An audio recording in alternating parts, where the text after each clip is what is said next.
Hello, welcome to Square Enix Presents Hitman. My name is Travis, I'm the community manager at IO Interactive and of course for Hitman. And I'm really excited to be joined by Christian, who's the studio's creative director. And we've got about 25 to 30 minutes now, Christian, and we're going to talk through the game a little bit, talk about that. We're going to show the first gameplay trailer that we showed yesterday. And we're also going to take some questions from you guys. So for the last few days we've been reading the forum, we've been reading Twitter, Reddit, Facebook, everywhere you've been giving us feedback. Keep bringing it in, but we've kind of compiled some of that together.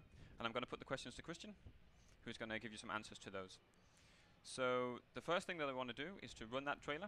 Absolutely. So let's look at the gameplay trailer first, and then we'll talk about it a little bit afterwards. All right. Cool.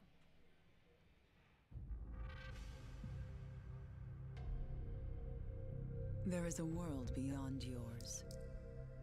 Beyond nations, justice, ethics. It never sleeps. It exists everywhere. And once you enter, there is no going back. You are Agent 47, the world's premier assassin.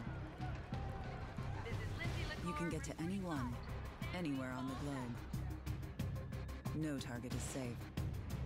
To the public, Viktor Novikov is a well-known oligarch. In reality, he is one of the ringleaders in an enigmatic spy ring called Iago. They deal in secrets that unseat governments and get people killed. And they are about to compromise covert operatives in a major European country. Time is of the essence. Viktor Novikov must be eliminated. The essence of a sandbox game like Hitman is freedom of approach. Where you go, how you infiltrate, who you become. Hey, you! Knowing which disguises give you access is key. Okay, then, get out. But beware, some individuals are more observant than others. Hey, who are you? Hey! Hey! Look out! Be prepared to improvise. Where is he? You see him, anyone? Yeah, where the hell did he go? As you experiment with your playstyle, We lost him! each hit can go from bloody murder to a genuine masterpiece of assassination.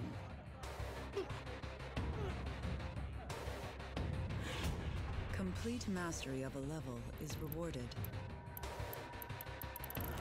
As your skills evolve over time, so do your options. Prepare equipment in advance and plan the perfect hit. New locations will appear over time. You will travel the world. New missions, new targets. Some targets only ever surface once, for a limited time. When they are gone forever. And when you think you're ready to be a contender, Contracts mode has evolved within the deepest, most expansive Hitman sandboxes yet. Mark your own targets and share them with your friends. Challenge a world of assassins.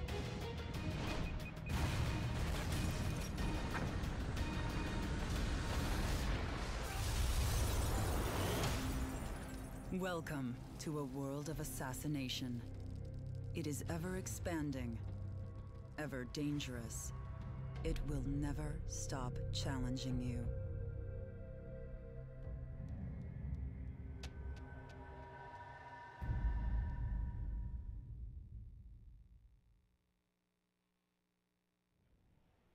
All right, I still think that's cool every time I see it.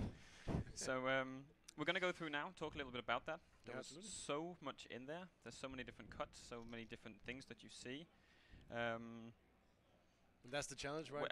Building a gameplay trailer, right? It's How is it to do that? For a Hitman game, trailers must be pretty, Well, like you say, challenging. It feels almost like Mission Impossible to begin with, especially because there are so many things you can do in a level, and how we build up that story, how we try to highlight the different things you can do in the game is It's a pretty big task to try to figure out which piece would go where, and obviously also all the things we maybe cannot show in the gameplay trailer. Yep. How do we select the things we do show that are meaningful and will give people an impression of what the promise of the gameplay is. Yeah. So I think we should go through some of the specific things. Yeah. So there's a lot of things in there. I have a list in no particular order. So maybe some of the things that people will recognize from past Hitman games. Yeah. So the first thing I have is that you see 47 getting frisked.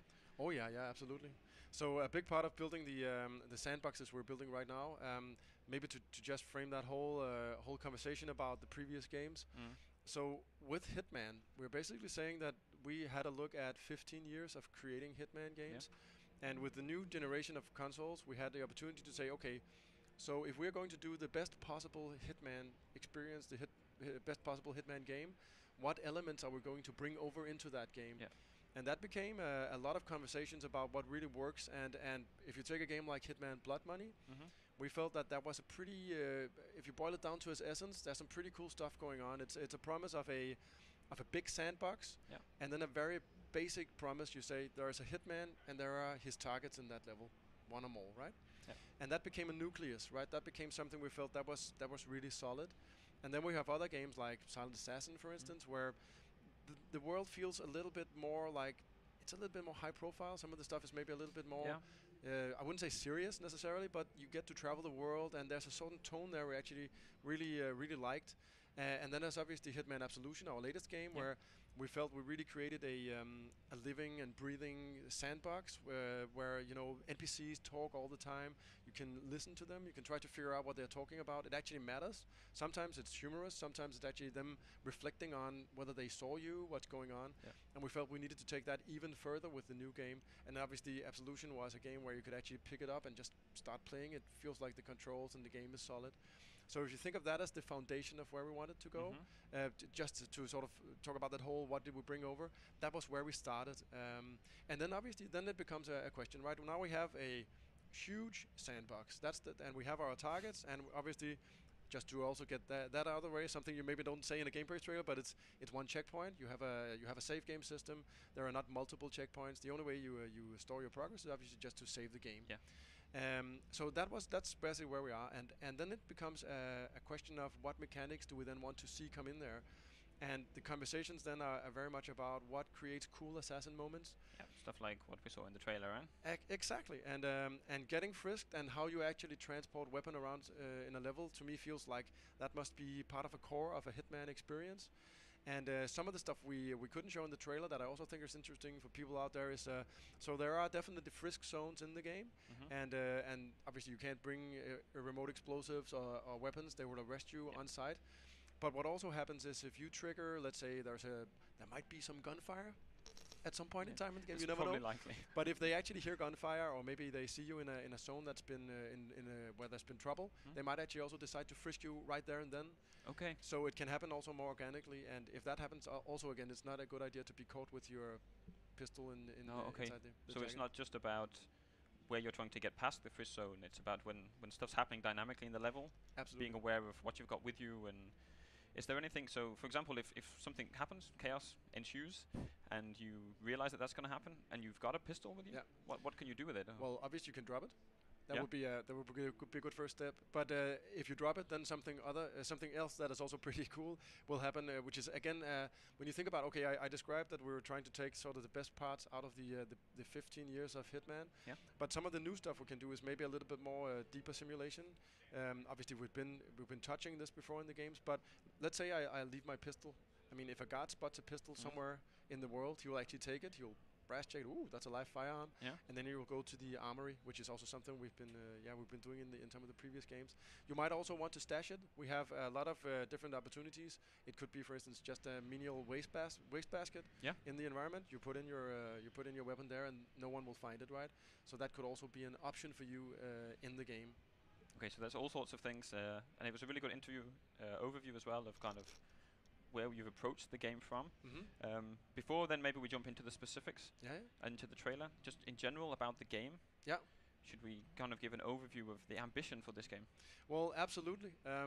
as we've been talking about, we're building this, we call it a live and ever-expanding world of assassination. Yeah. And what that means for me is the ambition to constantly create new locations around the world, much like the one you see in the palace in Paris. Yeah. The scope of the game, the total scope of what we're doing will be larger than Absolution. It's going to be a substantial chunk of content once we're at the journey's end. Yes, of course. Okay, so then maybe some more specifics from the trailer, because like I said, there's a whole lot in there. Oh yeah. We talked a little bit about getting frisked, but at the very beginning, you kind of get introduced to this Novikov character and Iago, and can you give some insight into what's happening there and who he is? Absolutely. First of all, I just want to say that there are actually 2 targets. Again, we obviously in the choices we make in the gameplay trailer, we wanted to focus on Viktor Novikov, also because when we show the at least some of the kills on him, we feel we are giving away a little bit some of our secrets in the game. So we deliberately choose not to actually talk too much about the second target, but there are 2 targets in there: Viktor Novikov and his business partner Dalia Margolis. But to start with Novikov and in general the targets, as we talked about the tone of the world we want to create and the feel of what 47 is up against, is that it should be targets that feel like they're more high profile and they're more powerful than we were maybe used to in Hitman Absolution. So that's definitely also why we wanted to spend some time in the gameplay trailer just to introduce you to what does one of these targets feel like. He's definitely a powerful guy. He has a small army of bodyguards there in Paris. And he's also dealing with some pretty serious stuff. He has this small spy ring with his business partner, and they messed with the British MI6. And in our world, if you need someone to go away discreetly, then you call the agency, and the agency then calls Diana and 47 and says, you know what, we have a what seems like a little bit of an impossible mission. You need to discreetly remove the leader of a fashion show while it's running. And 47 is the perfect guy to do that, right? He accepts the challenge, right? So there must also be chance for disguises. We saw 47, of course, getting frisked in a disguise. And disguises was, well, they're kind of a key element of Hitman. Absolutely. So how have disguises kind of evolved in Hitman? Well, as I mentioned also when we did the Square Enix conference, we call the game a creative stealth action game. And for me, the key word there is actually creative. And that means that there are many different ways of approaching a level. And one of them is disguises and what I would call social stealth. In the palace, there are quite a few different options for what you choose. There are a lot of different waiters, as we also indicate in the gameplay trailer. If you are a waiter, you will be able to actually serve Mr. Novikov at some point. And depending on what kind of poison you use, he could either die, as he does in the gameplay trailer. He could also be knocked unconscious, or he could become violently sick. Now, you might ask, why is that important for Novikov? Don't you just want to kill him? And absolutely, you could just do that. It's obviously creating a little bit of a fuss around the scene, but it's also because you're actually able to poison many other people than just Viktor Novikov. Another example is he has his bodyguard, his personal bodyguard. And speaking of disguises, maybe it's worth talking about a little bit about the disguise system as it is exactly. in the game today. How it is that it works, Well, we wanted to create a system where, again, looking back at the sort of legacy of Hitman, where it felt like a disguise is to some extent a key, right? It will give you access to an area, and you shouldn't be too worried about being discovered. So we went away from some of the stuff we had in Absolution, where one disguise would immediately be able to detect another of the same type. It worked well for that game in my mind, but it won't really work in these larger sandboxes. And what we did this time around is we want more emphasis being on exploring and walking around freely. And then, as we say in the gameplay trailer, some individuals are more observant than others. Which basically means that you might have a head chef in a kitchen, and he might know his staff really well. So he will be indicated to you in the game world as what we call an enforcer. He will actually be able to see through your disguise if you're obviously dressed as a kitchen staff. So it can be disguise to disguise on certain individuals. But we can also do something else, which I actually think is pretty cool. So Viktor Novikov's bodyguard, he's pretty elite. And what he's able to do is he's a really hardcore enforcer. So he knows the security staff. He knows people. He's pretty good at spotting who's being sort of in character and out of character. And he sort of did his work. So he's actually a problem for you because he's walking right alongside Viktor Novikov all the time. And he can bust many different outfits. So it's not just one type of outfit. And that's because this enables a pretty cool, in my mind, a pretty cool gameplay loop where if you want to get to Novikov, you might need to deal with his bodyguard first. And if you're a Hitman fan, you might not want to kill that bodyguard. So if you're not just running in and shooting both of them or blowing them up or whatever you want to do, then this is a really interesting problem. How do I get close to him? How will I take him out? And there are several different options, obviously, in the level, and I won't spoil them now, no, obviously, of course but I love that we're able to do stuff like that. So it's more about the person than the type of outfit, if you will. Yeah.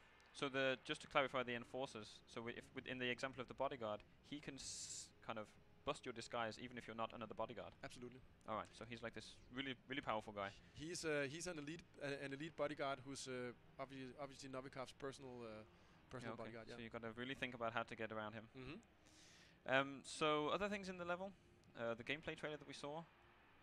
Actually, one thing that we didn't see that I think would be cool to confirm, for people that don't know, is when you start the level, you have free choice to pick a loadout, right?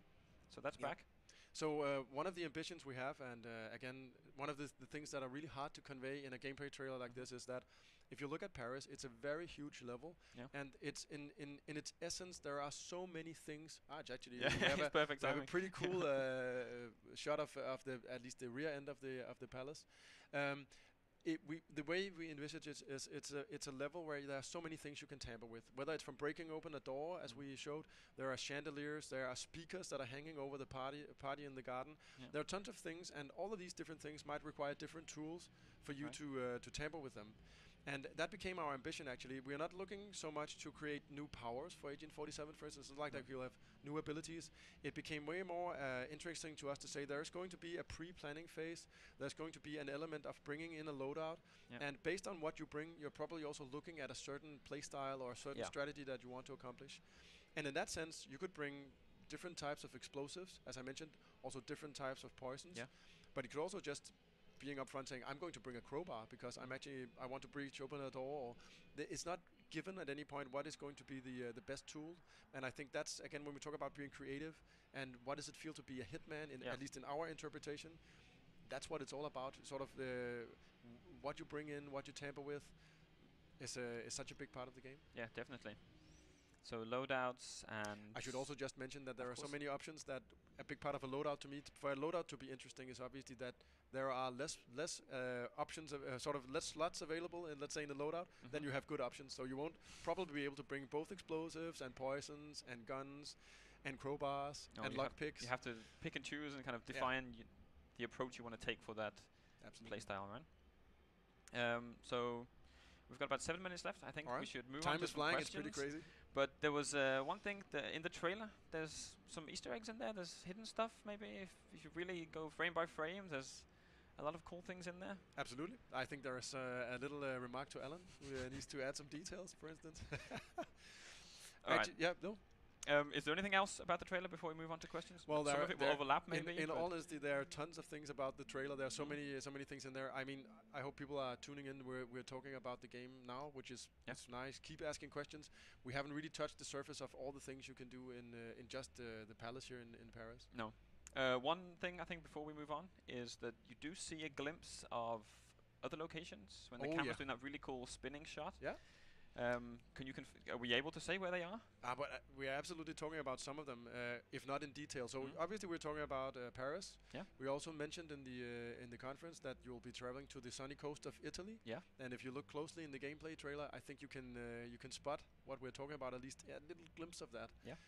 It will feel a little bit more outdoorsy, I would say, in some cases. But there is a lot of stuff going on. We're going to talk about that, obviously, a little bit longer down the road. We're also talking about visiting Africa and Morocco, which is a really cool level. I can't wait to actually also talk about that. And obviously then we go beyond that as well. We're going to travel many places around the globe, and that's such a big promise. Yeah, that's why I wanted to fit that in, right? Traveling the world is something we should definitely mention.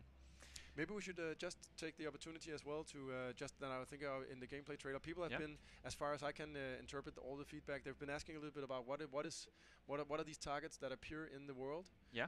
How does that work? And maybe I can just clarify a little bit how we're thinking about it. So if you imagine you have Paris and you have the fashion show event is running, and this level is now live in our world of assassination, basically. So what we say is, it might be that one weekend we say for 48 hours there's a new target. You haven't seen him before. He's just appearing in Paris. Yeah. And the current thinking at the moment is that you will get nothing. You'll get no instinct, no help. All you get is a portrait of him.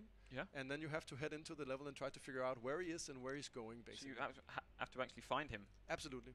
Alright. And then the idea is obviously you have 48 hours, then he disappears and he will never reappear in the world.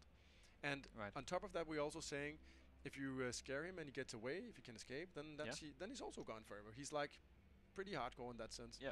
Also, we're saying that when you kill him, that's your one kill. Right. It's not like you get to replay him a lot to perfect your score. So if you want to be a silent assassin on a target like that, you need to know what's going on. Yeah.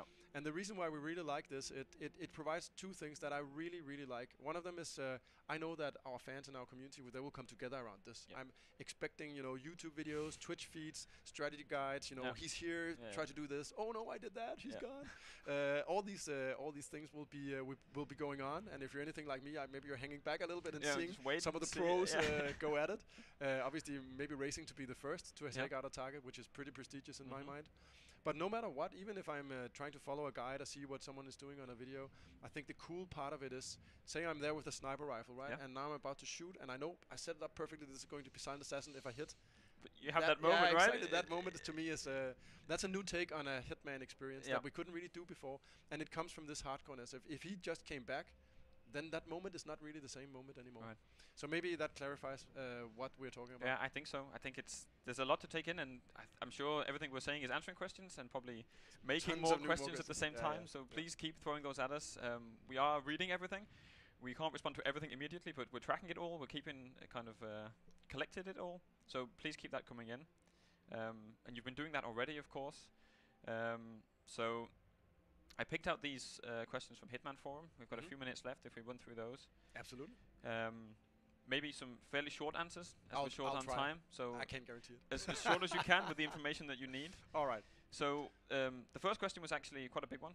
Is how does the digital experience work? Yeah. So I'll phrase them almost as they came in. Sure. So how does that work?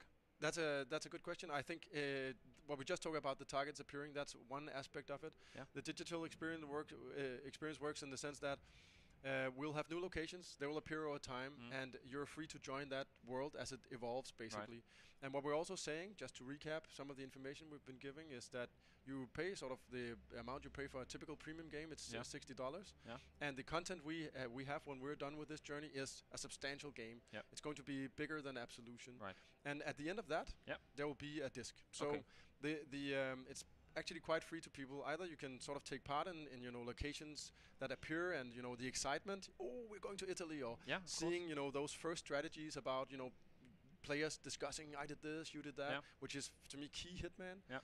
Or you can sort of wait and just say, okay, well I'm going to jump in when everything is done and just. And then that's the disc release. And that have it on a disc release. Okay, great. So and that comes later.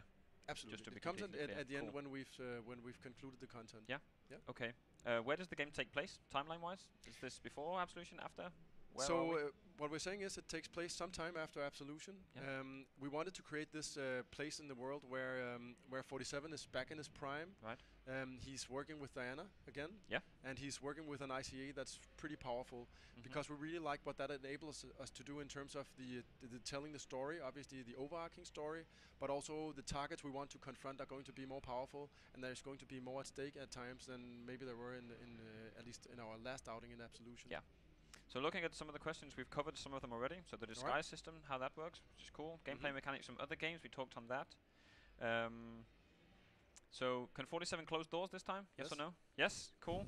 That was easy. And opening doors? Yes. We saw the crowbar. Are there other options there? Well, it's a sandbox, right? So you can have a lockpick, you can use your crowbar. There are many different ways of opening doors. Okay. Keycards are also still could be a problem for you on some levels, I can say. So the last question, and I think this will lead us quite nicely into the announcement trailer, which is where we're going to end. Sure. So this was, of course, the announcement trailer, the trailer that we showed first of all. Yeah. Oh, you mean the CG trailer with 47 running in the snow and so forth. Yeah. Yep. So one of the big discussion points that we've seen on the forum and on Twitter and everywhere is 47's appearance. Yeah. So the general, to use one word, he looks younger. Yeah. What can you say about that and the considerations to that? Yeah, absolutely. So as I mentioned, we wanted to create a universe where he's absolutely back in his prime. Yeah. And part of that was bringing him up to peak fitness condition. We are trying to show that in in the trailer as well. The CG trailer, he's training in the snow. He's running pretty fast. Yep. We didn't want him. It was a super interesting conversation actually back with the team as well. How good is he, right? And we didn't want him to be superhuman. We wanted him to be very, very good. So he's like Olympic grade material, but he's definitely not Superman. And in that sense, I think he, when you look at him in the CG trailer, he looks a little bit younger. He's more fit. He's more lean. Absolutely, yes. There's been a little bit of back and forth. I also noticed on the boards whether he's menacing enough. I can guarantee you, when the game ships, he's going to be menacing enough. Okay. But he definitely will look younger, and the universe will be. Let's say that will be the basis of how we continue storytelling in the world and evolve the story. And for there, that's important to me.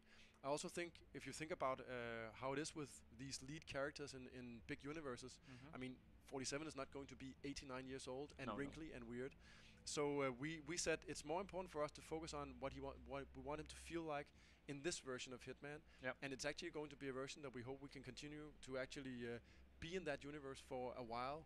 Because it allows us to, as I said, travel the world and take out some high-profile targets. Right. So we are completely out of time. Got flashing clocks. Oh. If we leave it there, we'll say thank you to everyone for joining us and watching. Absolutely. And of course, if you're watching the archive show, we've got people outside. Hello, Nick. Jumping up and down. Like we've said many times, please keep sending your feedback to us. We're reading it, and we'll get through it, and we'll answer more questions as they come in. Christian, thank you very much. Thank you, Travis. And you just gave us a nice little introduction to the announcement trailer, so we'll exit with that. Cool. Thank you very much. Enjoy it.